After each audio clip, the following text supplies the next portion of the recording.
तो आज हम छायावन का रहस्यमय खजाना कहानी के चौथे हिस्से पर बात कर रहे हैं।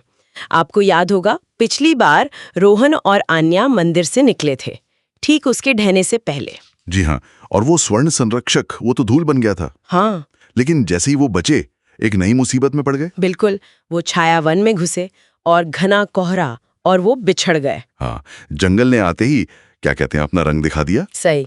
रोहन ने आन्या को पुकारा भी, पर जंगल की आवाजों के सिवा कुछ नहीं सुनाई दिया। यहीं से असल परीक्षा शुरू हुई उनकी। और वो अलग अलग निकल पड़े फिर एक दूसरे को ढूंढने। हाँ बिल्कुल। रोहन का रास्ता तो घनी लताओं और कांटों से भरा था, मुश्किल था काफी। और आन्या वो अजीब आवाजें सुन रही थी, सरसराहटें, बहुत ध्यान से चल रही थी।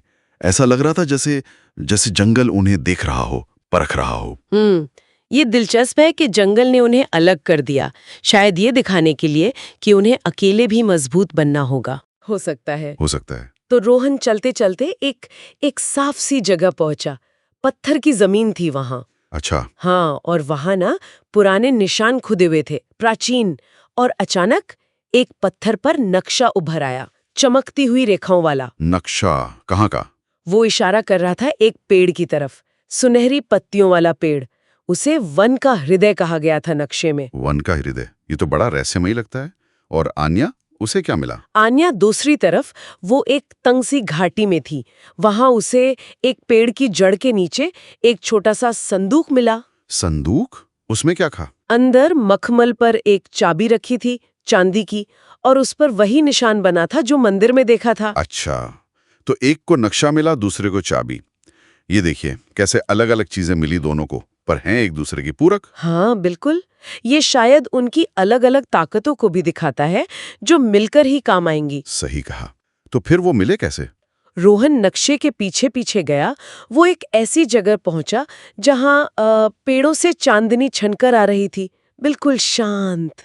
और वहीं? हाँ, वहीं दूसरी तरफ से आन्या निकली। थकी हुई थी बेचारी, खरोंचे भी लगी थी, पर मुस्कुरा रही थी।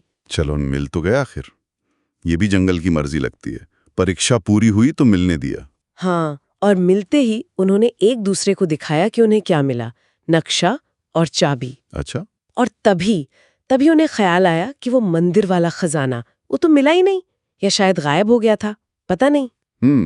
तब आन्या ने कहा, और ये बात मुझे बहुत गहरी लगी, उसने कहा, वो खजाना खोया नहीं था, उसे छिपाया गया था। वो शायद हमारे खुद को साबित करने का इंतजार कर रहा था। वाह, ये तो कहानी का टर्निंग पॉइंट है।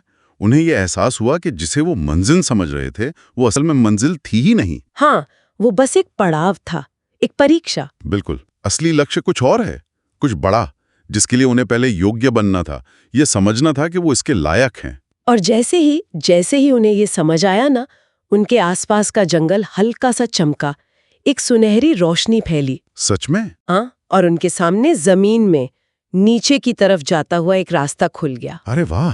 और उसी वक्त रोहन का नक्शा फिर चमका और आन्या की चाबी भी तेजी से। तो मतलब अब वो सिर्फ भटकने वाले यात्री नहीं रहे, अब वो चुने गए हैं। जंगल ने उन्हें चुन लिया है उस असली रहस्य के लिए। हाँ बिल्कुल, वो उस रास्ते पर बढ़ गए हैं अब, जो मंदिर वाले खजाने से कहीं ज्यादा महत्वपूर्ण लगता है। तो रोहन और आन्या ने जंगल की वो पहली कठिन परीक्षा पास कर लिया, और अब वो जा रहे हैं एक अनदेखे जमीन के नीचे के रहस्य की तरफ। मंदिर का खजाना तो बस क्या कहें, एक छलावा जैसा था। सही कहा, असली कहानी तो अब शुरू हुई है।